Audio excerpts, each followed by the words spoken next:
哎，你们知道领一个没有坐过公务舱、没有住过好酒店的外国人出门有多丢人不？我昨天呢又出差参加一个节目录制，这个录制吧，一个艺人可以带俩人，一个叫执行经济，一个是化妆师。结果呢，这次给我当执行经济的小同事呢，家里突然有急事回老家了，我也很着急。我说这咋办呢？我老公说我去呗。我还真找不着人，实在没办法，最后带他去了。到了机场就瞅瞅，我说哎呀妈，你说你哪有执行经济的样子？他说我进了机场就一直执行了，我也没拐弯啊，没拐弯啊。那刚才身上冒出个老太太，你敢执行？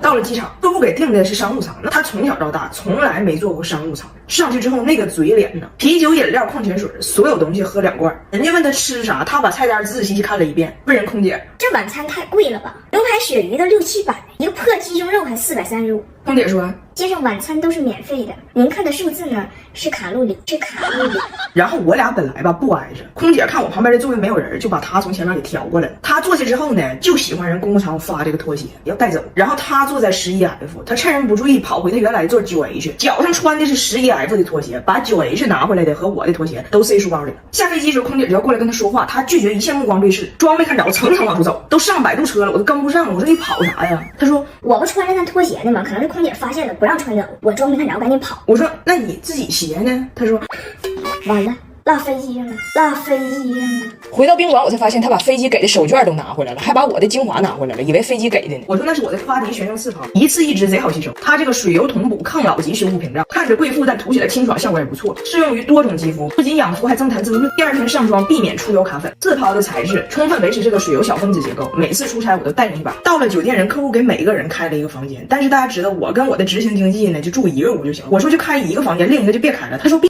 须开，住酒店订2屋，住1屋空1屋，这是我儿时就有的梦想，半夜我都要睡着了，他拿着房卡去不住的那个屋，吃了人家准备的糕点，喝光了酒店的好水，洗了一个澡，拿走了所有洗漱用品和2双拖鞋，最后定了个闹钟，睡了2小时走的。第2天早晨吃了一顿3年没吃过的早餐，去健身房见了一个4年没见过的身，去游泳池游了一个5年没游过的泳，问人家泳池工作人员拿房卡可以免费游不？人家说可以，进去必须穿拖鞋。说巧了，我就没有别的鞋，没有别的鞋。但是爱占便宜吃亏这个事儿多少是有点依据的。我们出差呢是有餐补的，你得拿着发票人给报销。我工作那天忙就光吃个盒饭，餐补1分钱没用，但只有当天有效。他就难受了，下午5点多钟开始摇人，突然联系他妹妹的小学同学，俩人可能在加拿大就20多年，一共见过3面吧，要找人叙旧。见了面哈，俩人就都不知道彼此姓啥，就尬聊。我老公敬人酒似的，这个加拿大人不多，在中国的加拿大人更不多，有一个算一个都是朋友。聊差不多了，人服务员拿扫码机来买单来了，大胖姐咔嚓人，因为你不要动，你别动，这是在中国。然后就掏出付款码要买单，说开发票。服务员说今天店里机器坏了，开不了发票。开不了发票。大胖姐说虽然在中国，但咱们还是按照加拿大的方式来，更简单，咱俩就正常 AA 呗，行不 David 说 AA 可以，但是我叫 Andrew。吃完饭我就问他，我说你不尴尬吗？他说加拿大朋友不多，又少一个。前几天啊，我带着我们一家人去上海迪士尼玩去，在里边我们一家人引起了数次围观呢，倒不是因为啥好事。事情是这样的，那天早晨我爸呀，为了堵住我们去酒店楼下吃那个158的自助餐，给我们每个人买了早点，放在了门口。我老公一开门，在这个旅馆一开门还一人加碗粥，这该不是传说中的加州旅馆吧？加州旅馆。最后呢，我爸买这些早点都没吃了，但是老头坚决不扔，拎着8个包子、8个鸡蛋、6瓶豆浆，踏入了迪士尼。进入迪士尼第一个事儿，我爸就掏出早点给每个人分鸡蛋，谁也不吃。我爸就一边理着点吃的，一边捣鼓。哎呀，节俭就是理财，我这是在理财。大胖姐说：“爸爸，你不是在理蛋吗？不是在理蛋吗？”然后所有的项目呢都不让拿吃的喝的进。我爸啃个包子都排到了，人说你得出去吃完回来。早达说：“我姥爷呢？咋又没了呢？”大胖姐说：“你姥爷是迪士尼在逃公主，现在应该又在外边理蛋了。”我们在那玩啊，我都怕我爸在外边吃撑着了。幸亏我兜里有秘密武器拜耳这个达一喜畅货菌。然后呢，中午吃饭的时候，我爸一看那里边的餐厅，一份饭96，跟我说：“咱们就垫吧，不搁他那吃。你看我这包里全吃。”我爸这么一打开包，里边白花花一片，我就装没看着，结果没防住我老公，说时迟那时快，大胖媳妇嗷家一声：“哎呀，爸爸，你怎么来迪士尼还带着我们酒店的牙刷、沐浴露和拖鞋呀？你是来搓澡的吧？”好几个人瞅我爸呀，我爸非常不好意思，但大胖媳妇是真心钦佩他的思路，一直叭叭。我们排队排的时间太长了，大胖媳妇挺大嗓门的：“老丈人，你把你从酒店拿的剃须刀拿出来，今天我胖某人就陪我老丈人在世界上最快乐的地方剃个须。”我爸说：“你小点声，剃不了了，我的刀在门口安检时候被管制了。”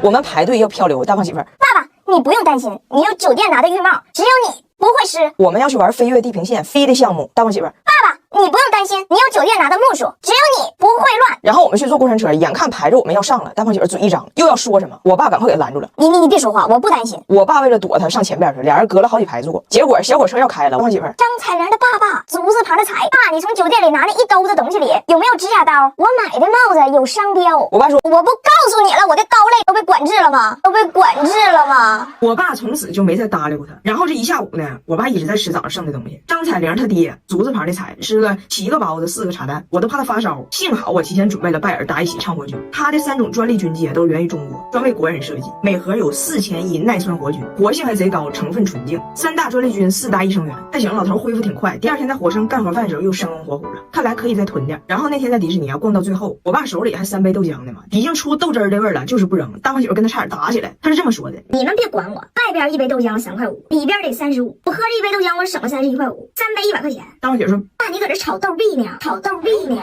跟我玩高概念。后来大胖媳妇实在是怕他老丈人喝坏了，挺身而出，在迪士尼的出口连干3杯臭豆浆，说：爸，这个钱就让给我赚了吧。早打问他爸：爸，这豆浆都臭了，你咋还喝呢？大胖媳妇说：你不懂你姥爷，爸今天不喝，你姥爷能把豆浆从上海拎回北京，乃至拎回铁岭。要不是你爸，明天就是一场宏伟的南疆北调。南疆北调。哎呀，我老公和我女儿昨天顺利入住了厦门的隔离酒店，这个事儿圆满成功。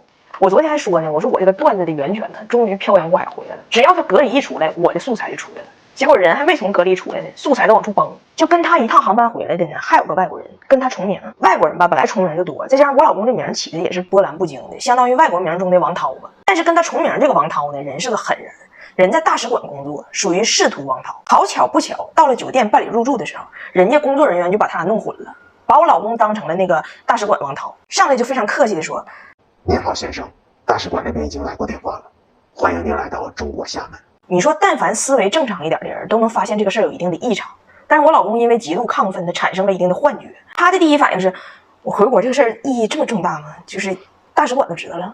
我以为我回来促进的是拿铁认爹，原来我促进的是双边关系。当时就跟人工作人员装上了啊，你告诉大使馆我一切都好，感谢他们的问候，可以适当安排一顿饺子，安排一顿饺子。然后呢，跟我老公重名的这个人，因为他是跟他媳妇儿孩子一起回来，所以他媳妇儿头一天就给酒店打过电话，说能不能他们一家3口住一起。工作人员不认错人了吗？上来就问我老公说：好的先生，那我们这边有收到一个诉求，就是有一位女士要和您同住一个房间，请问是这个情况吗？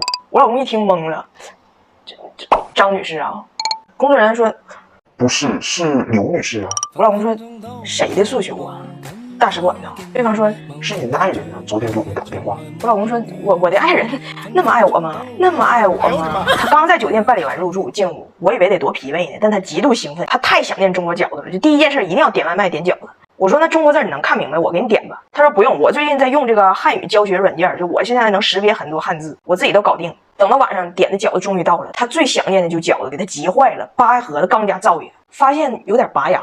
还是我女儿先发现了问题。爸爸，厦门本地人吃饺子都是带椰蓉的吗？